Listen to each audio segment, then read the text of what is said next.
Jour 145 pour être copywriter en moins de 6 mois. Aujourd'hui, ça a été une journée où j'ai énormément travaillé. Vraiment, j'ai bossé tout le temps. Dans la matinée, j'ai bossé pour l'agence de mon coach, j'ai terminé les publicités. Et ensuite, j'ai bossé à fond sur les scripts pour mon contenu sur mon Instagram, mon personal branding. Ensuite, j'ai eu un long call avec mon coach copywriting. J'ai eu mon tout dernier call de coaching avec mon coach copywriting. L'accompagnement est officiellement terminé. Malheureusement, j'ai pas pris le temps de prospecter. J'ai peut-être été un peu trop long à créer des scripts de contenu. Je vais peut-être donner une deadline trop lente, ce qui fait que je suis peut-être pas allé assez à fond peut-être. Comme je disais, c'était mon tout dernier call de coaching copywriting. Maintenant, je garde toujours contact avec mon coach, tout simplement parce que je travaille dans son agence. Je travaille dans son agence. J'ai plusieurs trucs à dire, je sais pas par où commencer. Mais déjà, le plan en ce moment, c'est de créer du contenu pour générer des appels un peu. Déjà générer des appels, mais des appels aussi qualifiés avec des clients qui sont déjà conscients des solutions que je propose, de mon schéma de pensée, qui sont déjà conscients du contenu que je vais faire. Je vais essayer d'utiliser les lead magnets. Les lead magnets, je vais essayer d'utiliser un vocabulaire plus clair. Je vais essayer d'utiliser le contenu que je crée pour mes prospects, pour les éduquer en fait, et pour qu'ils soient plus chauds en appel de vente.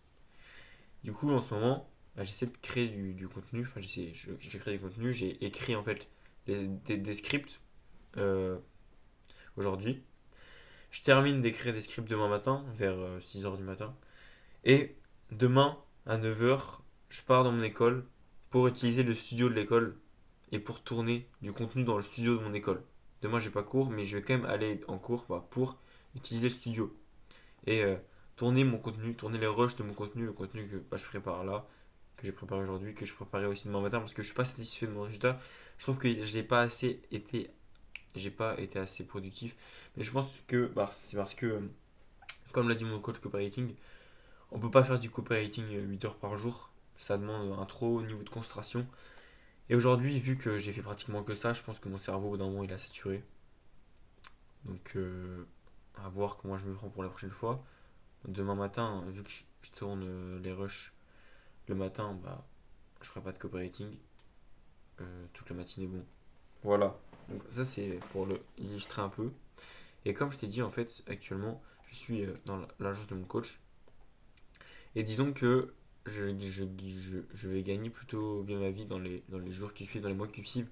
Actuellement, je suis payé 250 euros par mission. En soi, lui, il me semble qu'il doit gagner 2000. Et en gros, il me paye 200 pour que je le fasse, sous-traitance. C'est comme ça au début, faut raquer. Mais là, je vais attaquer ma troisième mission de l'agence et il va doubler les prix. Il va m'offrir 500 euros au lieu de 250. Sachant que, en général, il a deux missions par mois. Et il y a des chances que je touche les deux missions parce que les autres coopérateurs de l'agence sont occupés avec leurs propres clients ou ne répondent pas. Donc, si tout se passe bien, je vais gagner 1000 euros par mois en fait grâce à l'agence parce que il y a des missions qui vont rentrer, 500 euros par mois par mission, deux missions par mois. Voilà. Maintenant, je compte pas sur ça pour vivre de mon activité pleinement sur le long terme parce que je compte avoir mes propres clients. Je trouve que c'est un peu trop facile de dire que je suis libre financièrement parce que je suis dans l'agence de mon coach. Mais c'est important que je te dise ça parce que ça montre que je fais de l'argent. Je fais de l'argent. Vu que c'est pas mes propres clients, on ne peut pas forcément dire que voilà, je suis un vrai copywriter libre, tout ça. Ce qui est cool aussi, c'est que cet été, je vais partir en Thaïlande pendant un mois pour faire un camp de boxe thaï avec un pote. Et jusqu'à maintenant, j'avais pas l'argent pour financer le voyage. Donc j'étais en train de réfléchir à des alternatives. Par exemple, bosser à McDo parce que cet argent-là, je devais absolument l'avoir pour cet été. Et avec ce que m'a dit mon coach par rapport au prix qui vont monter dans l'agence, j'aurai largement assez pour payer du coup le billet. Et ça, c'est cool. En plus de ça, j'ai une opportunité qui est tombée. Euh, Quelqu'un qui est intéressé pour que, en gros, je bosse pour lui. C'est du copywriting, mais c'est pas comme on a l'habitude de voir avec des VSL, des pages de vente. Je vais lui créer des espèces de mind map Miro avec des scripts. Et le script en soi, c'est du copywriting. C'est peut-être un peu du charabia pour toi, mais en gros, si tu veux, c'est des missions qui peuvent prendre aller 1 heure. Ça prend 1 heure pour faire une mission. Et il me rémunère 50 euros par mission. Et il y en a entre 2 et 4 par mois. Je suis pas encore en train de bosser officiellement avec lui, mais il est ok pour faire un test. Là, on va faire un test sur une mission pour voir si ça se passe bien. Donc, bah, je toucherai entre 100 et 200 euros par mois. C'est cool.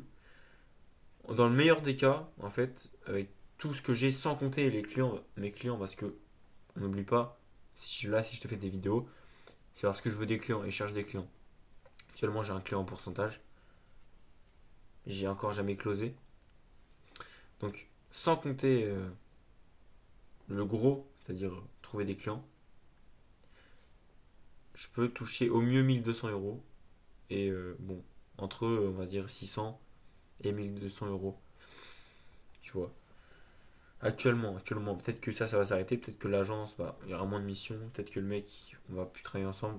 Mais actuellement, sans même trouver des clients, je peux être rémunéré, allez, au mieux un SMIC, quoi. À peu près. Et c'est pour te montrer, en fait, là, je suis au jour 144, 145. Et faut pas lâcher, en fait. Faut pas lâcher parce que c'est aussi simple que ça. Dis-toi, en soi, là, j'ai fait de la merde. Je te le dis, j'ai fait de la merde. Depuis le début du défi, j'ai pas réussi à closer un client. Et bah, même en faisant de la merde, même en ayant raté tous mes appels de closing, je fais de l'argent. Je fais de l'argent. Voilà. J'arrête pas le défi parce que pour moi, être vraiment libre, c'est ne pas être dépendant d'une agence. Être vraiment libre, c'est trouver ses propres clients. Et je vais te montrer jusqu'au bout de la démarche. Je vais te montrer un mec qui devient copywriter et qui filme ses vidéos jour après jour. C'était tout pour moi. On a fait le point, c'était le dernier appel de coaching, mais on garde contact puisque je suis dans l'agence. Et de toute façon, j'avais plus grand chose à apprendre. Malgré que oui, je suis pas expert enfin, je suis pas expert, je suis pas le meilleur copywriter de France, mais en fait, pour augmenter mes compétences en copywriting, bah, ce que j'ai besoin, c'est de la pratique. C'est de relire des pages, c'est de pratiquer, d'écrire, de relire des travaux d'autres copywriters, d'écrire des pages de vente à la main, de me faire relire aussi. J'ai pas forcément besoin d'un coaching one-to-one obligatoirement pour avancer de ce côté-là. Donc honnêtement, je suis satisfait de l'accompagnement qui s'est passé avec mon coach. Il m'a accompagné un peu plus longtemps que prévu. Et on continue. Objectif. Je me suis fixé un objectif. Alors l'objectif en fait du coup de cette chaîne en fait c'était d'être libre financièrement grâce au copywriting dans un délai de 6 mois. Donc qu'est-ce que ça veut dire? Qu'est-ce que ça veut dire? Parce que en soi, là je suis à peu près libre financièrement. C'est-à-dire que allez, je fais entre 600 et 1200 euros par mois. Même si l'argent n'est pas tombé encore, hein, mais en soi, bah, c'est ce qui devrait se passer. Qu'est-ce que ça veut dire en fait? Bah, pour moi, réussir le défi, c'est simple.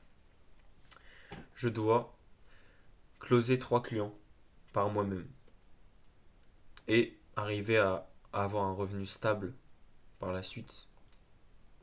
Je sais pas en combien de mois, mais disons que j'ai besoin de closer 3 clients pour vraiment valider le défi. Tout simplement parce que pour moi, être libre financièrement grâce au copywriting, c'est pas juste avoir de l'argent et voilà. Pour moi, le plus important, c'est d'atteindre ma vision. Pour atteindre ma vision, ce dont j'ai besoin, exactement, j'ai pas forcément de prix exactement, mais disons que allez, j'ai besoin de un peu plus d'un close. Un close, c'est-à-dire un peu plus d'une vente. Moi je vends mes services pour 2000 euros. Et bon, il me faut un peu plus pour me garantir un bon séjour à Bali pour vivre ma vision, quoi. Sachant que mon coach closing, je lui dois 2500 euros. Si je fais 3 clauses, bah ça fait 3 fois 2, 6 000 euros. Dans les 6 000 euros, je donne 2 500 en coach closing. Le reste, ça va à ma vision. Et si à côté de ça, j'arrive à avoir un revenu stable qui me permet de vivre à peu près, de vivre en fait de mon activité, ça peut très bien être avec l'agence, tu vois. Pour moi, si j'ai de l'argent qui tombe avec l'agence et que je suis capable de closer et de trouver mes clients par moi-même, pour moi, j'ai réussi le défi. Voilà, c'était un peu pour remettre les pendules à l'heure parce que c'est un peu vague en fait l'objectif de réussir du copywriting dans 6 mois. Ça veut dire quoi? Parce qu'aujourd'hui, je gagne de l'argent. Non, pour moi, il faut d'abord closer ses premiers clients et s'assurer un revenu stable. Donc là, ça va dormir. Demain, lever 6 heures et 23 heures.